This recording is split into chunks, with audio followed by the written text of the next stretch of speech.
विक्रांतकडून सत्य वधवून घेण्यासाठी ऊर्जा विक्रांतला कोर्टात उकसवत असते. त्याला राग येऊ देत असते.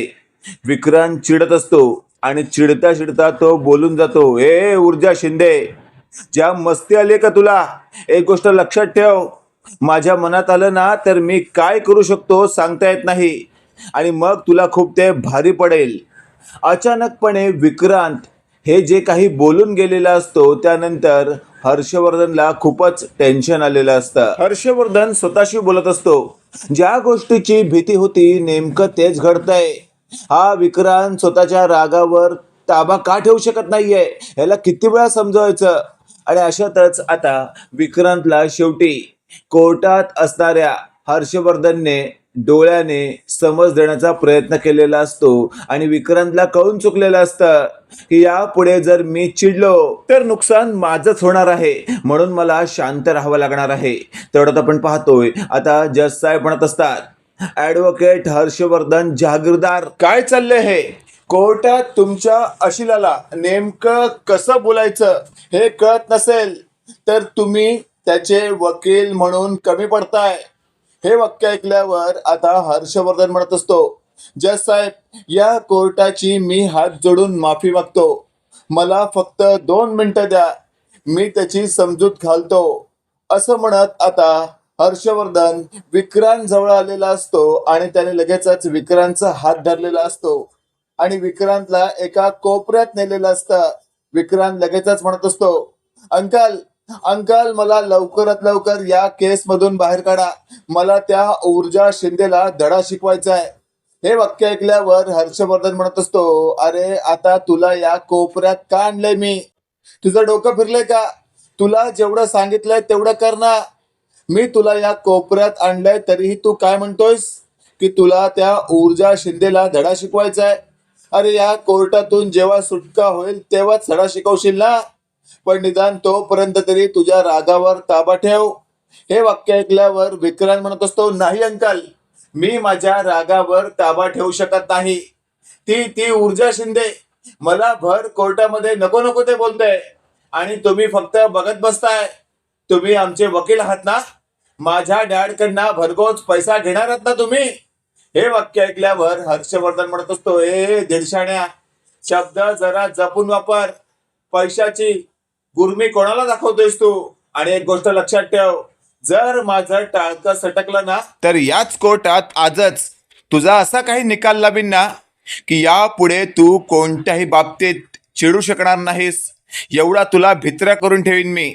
हे वाक्य ऐकल्यावर आता विक्रांतचा बाप लगेचच बोलत असतो मागून, वकील साहेब शांत व्हा, चिडू नका. लहान आहे तो, त्याला कळत नाहीये नेमकं कसं कुठं वागायचं.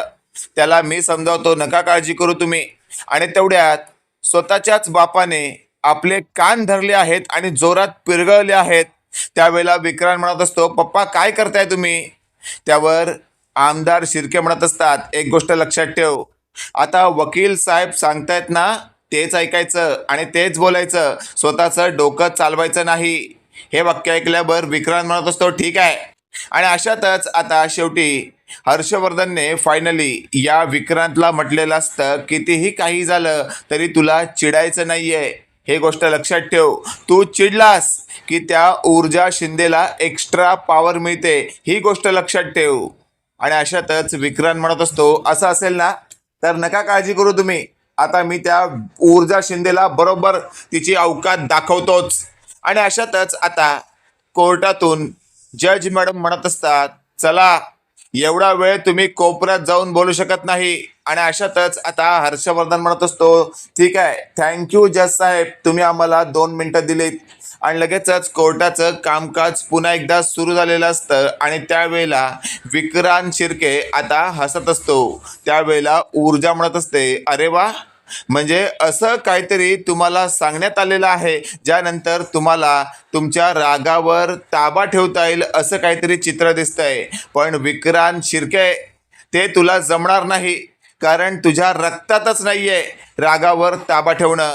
कितीही प्रयत्न केला असता तरी तुला राग येणार, कारण तू जे काही केलंयस ना ते एक भेकड माणूसच करू शकतो. आता ऊर्जा पुन्हा पुन्हा या विक्रांतला भेकड म्हणत असते. लुचपत म्हणत असते आणि फालतू म्हणत असते असे तसे शब्द वापरल्यानंतर विक्रांतचा राग पुन्हा एकदा अनावर झालेला असतो आणि त्याने आपल्या हाताची मूठ आवळलेली असते. आणि अशातच आपण पाहतोय आता ऊर्जा म्हणत असते, तुला जर असं वाटत असेल की या कोर्टामध्ये तुझा बाप आमदार आहे म्हणून तू सुटशील, तर लक्षात ठेव तसं होणार नाहीये. कारण या कोर्टातून आज तुझी सुटका होऊच शकत नाही. थेट तुला जावं लागेल तुरुंगात. हे वाक्य ऐकल्यावर आता ऊर्जाला विक्रांत म्हणत असतो, ते तू ठरवू शकत नाही. हे वाक्य ऐकल्यावर ऊर्जा म्हणत असते, हो ना, ते मी ठरवू शकत नाही. पण एक गोष्ट लक्षात ठेव, आज मी तुला घरी जाऊ देतच नाही.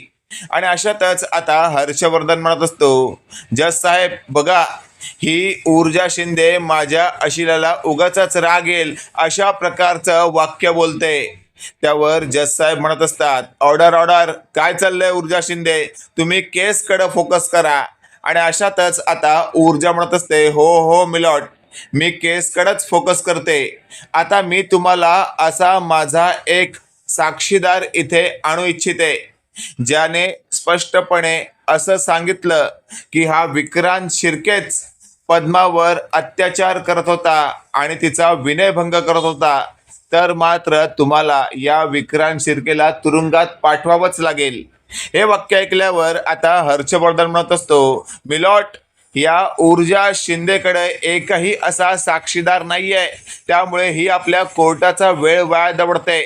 त्यावर लगेचच आता ऊर्जा म्हणत असते, मिलॉट, जर माझ्याकडे साक्षीदार नसेल तर माझ्यावर कारवाई करण्यात यावी. पण जर माझ्याकडे साक्षीदार असूनही हर्षवर्धन जहागीरदार जर मध्ये मध्ये बोलत असतील तर त्यांच्यावर कोणत्या प्रकारची कारवाई होईल. हे वाक्य ऐकल्यावर हर्षवर्धन आता खूपच रागाने ऊर्जाकडे पाहत असतो. आणि तेवढ्यात आपण पाहतोय आता ऊर्जा म्हणत असते, ॲडव्होकेट हर्षवर्धन जहागीरदार, तुम्ही असाल माझे सिनियर, पण एक गोष्ट लक्षात ठेवा, मीही तुमची ज्युनियरच आहे ना.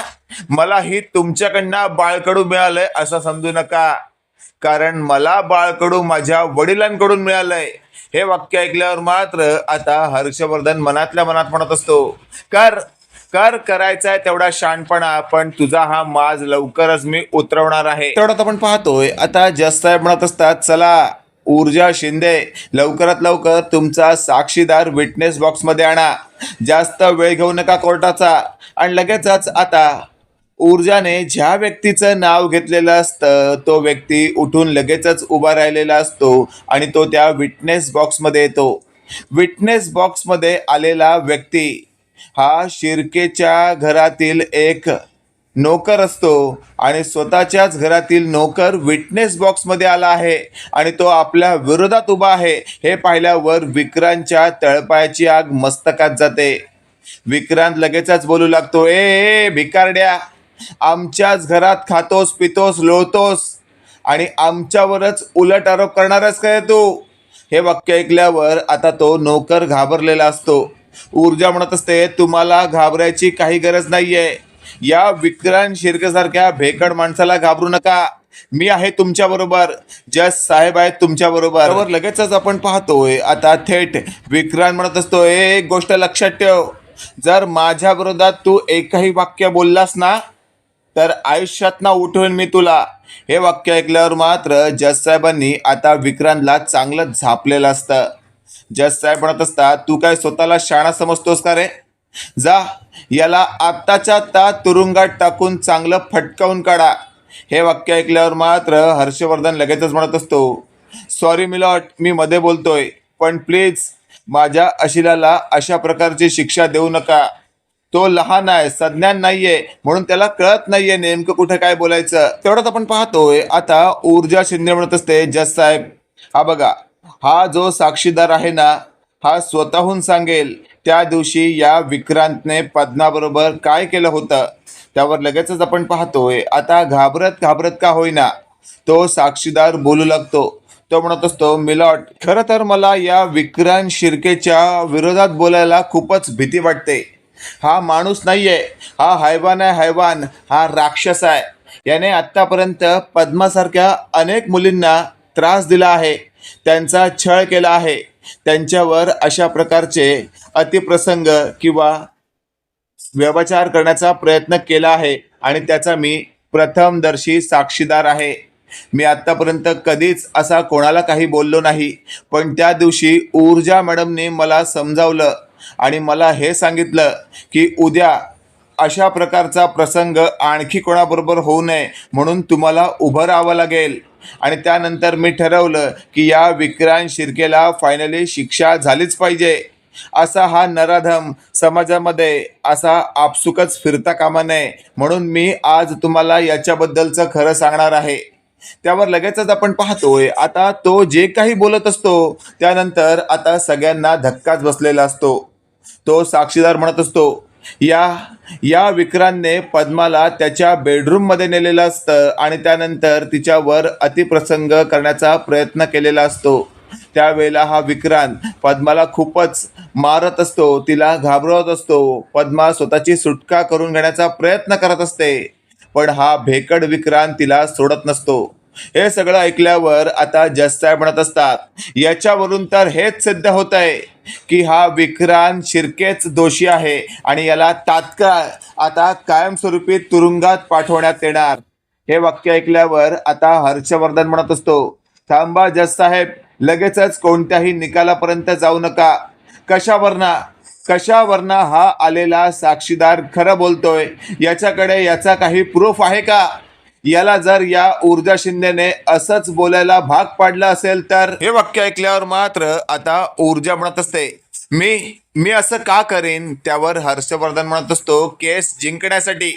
तुला दाखवून द्यायचं आहे की तू मला हरवून केस जिंकणार आहेस म्हणून, पण लक्षात ठेव तसं होऊन देणार नाहीये मी.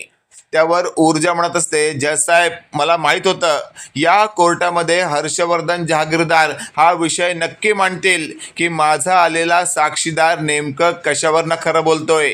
त्यावर लगेचच आता मिलाट म्हणत असतात, मग ऊर्जा शिंदे, तुमच्याकडे असा काही पुरावा आहे का ज्याच्या आधारावर आपण समजू शकतो की हा आलेला तुमचा साक्षीदार खरं बोलतोय म्हणून?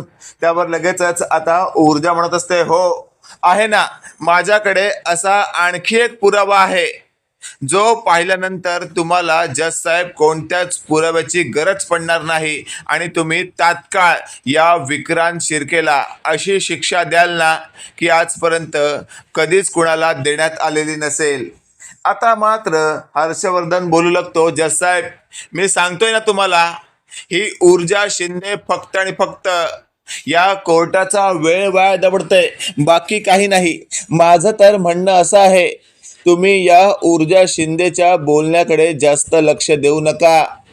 तुम्ही या ऊर्जा शिंदेला देखील कायमस्वरूपी तुरुंगात टाका कोर्टाची दिशाभूल केल्या प्रकरणी. आता मात्र ऊर्जा शिंदेला जज साहेब म्हणत असतात, हर्षवर्धन जहागीरदार काय म्हणतायत या गोष्टीवर फोकस करा. ऊर्जा शिंदे, आहे का तुमच्याकडे कोणी साक्षीदार? त्यावर ऊर्जा म्हणत असते, हो आहे ना. आणि लगेचच आता ऊर्जा त्या व्यक्तीला म्हणत असते, तुमच्याकडे त्या दिवशीचा तुम्ही तुमच्या मोबाईलमध्ये बनवलेला तो व्हिडिओ असेलच ना? त्यावर तो घाबरत म्हणत असतो, हो आहे ना. पण ऊर्जा मॅडम, मला खरंच काही त्रास होणार नाही ना उद्या या विक्रांतकडून? त्यावर ऊर्जा म्हणत असते, अजिबातच नाही, नका काळजी करू तुम्ही. आणि तेवढंच आपण पाहतोय आता त्या माणसाने आपल्या खिशातील मोबाईल बाहेर काढलेला असतो आणि विक्रांत ते सगळं पाहत असतो. विक्रांत स्वतःशी बोलत असतो, अच्छा, म्हणजे पद्मावर ज्या दिवशी मी अत्याचार करत होतो त्यावेळेला हा भेकारी माझा व्हिडिओ बनत होता काय? आणि तेवढ्यात या माणसाने मोबाईलमधील तो व्हिडिओ प्ले करताच विक्रांत त्याच्याकडे धावत जातो आणि तो मोबाईल खेचत घेऊन जोराचा आपटण्याचा प्रयत्न करतो. पण तेवढ्यात ऊर्जाने तो मोबाईल आपल्या हातात झेललेला असतो आणि ऊर्जा लगेचच तो मोबाईल बाजूलाच असलेल्या जज साहेबांकडे भिरकावते. त्यावर लगेचच आपण पाहतोय आता जज साहेबांनी तो मोबाईल आपल्या हातात घेतलेला असतो आणि तात्काळ तिथे असलेल्या पोलिसांना आदेश दिलेले असतात, या विक्रांतला आधी चांगलं फटकावून काढा भर कोर्टामध्ये. आणि मग विक्रांतला 2 ते 4 चांगल्या लाठ्या पायावर दिल्यानंतर विक्रांत गप गुमान जाऊन त्या विटनेस बॉक्समध्ये उभा राहतो. अशातच आता जज साहेबांनी तो व्हिडिओ प्ले केलेला असतो, ज्या व्हिडिओमध्ये स्पष्टपणे असं दिसत असतं की विक्रांत पद्माला स्वतःच्या रूममध्ये नेऊन तिच्यावर अत्याचार करत आहे, तिच्यावर अतिप्रसंग करत आहे. पद्मा स्वतःला सोडवण्याचा प्रयत्न करत आहे, पण काही केल्या हा विक्रांत पद्माला जाऊ देत नाहीये, तिचा उपभोग करताना दिसत आहे. हे सगळं दिसल्यानंतर आता जज साहेब म्हणत असतात, म्हणजे आत्तापर्यंत ऊर्जा शिंदे जे काही म्हणत होत्या ते अगदी खरं आहे. तर त्यावर लगेचच आता हर्षवर्धन जहागीरदार म्हणत असतात, म्हणजे काय आहे काय त्या व्हिडिओमध्ये. आणि अशातच आता तो व्हिडिओ संपूर्ण कोर्टात जज साहेबांनी प्ले केलेला असतो. प्ले झालेला व्हिडिओ पाहून हर्षवर्धन स्वतःच्याच कपाळावर हात मारून घेतो आणि आमदार शिर्केही आता चांगलाच अवसान गिळून गप उभा राहतो. विक्रांत शिंदेलाही कळून चुकलेलं असतं की आज आपलं काही खरं नाही. आणि तेवढ्यात आपण पाहतोय आता ऊर्जा म्हणत असते, यावरही काही बोलणार आहात का ॲडव्होकेट हर्षवर्धन जहागीरदार, की तुम्ही असंही बोलू शकता की हा व्हिडिओ खोटा आहे म्हणून. त्यावर लगेचच आता हर्षवर्धन एकदम गप असतो. पण तेवढ्यात जज साहेब म्हणत असतात, हा व्हिडिओ खरा आहे, कारण हा व्हिडिओ बनवणारा व्यक्ती जे काही सांगत होता ते देखील खरं आहे. आणि अशातच आता जज साहेबांनी फायनली निकाल देण्याचं ठरवलेलं असतं. आणि निकाल असतो की या विक्रांत शिर्केला कमीत कमी 12 वर्ष आजन्म कारावासाची शिक्षा भोगण्यात यावी आणि त्यात त्याला चांगला दंडही देण्यात आलेला असतो. आणि अशातच आता आमदार शिर्केने स्वतःच्या कपाटावर आता चांगलाच हात मारून घेत असं म्हटलेलं असतं, गेलो आज माझ्या मुलापासून मी चांगलाच लांब गेलो, पण हरकत नाही, मी माझ्या पॉवरचा वापर करून माझ्या मुलाला तुरुंगातून बाहेर काढण्याचा प्रयत्न करणार. मित्रांनो, तुम्हाला काय वाटतंय, खरंच येत्या काळामध्ये या आमदाराला आपल्या मुलाला तुरुंगातून बाहेर काढणं शक्य आहे का? कमेंट करून नक्की कळवा. आणि असेच नवनवीन अपडेट पाहण्यासाठी व्हिडिओला लाईक आणि चॅनलला नक्की सबस्क्राईब करा. धन्यवाद.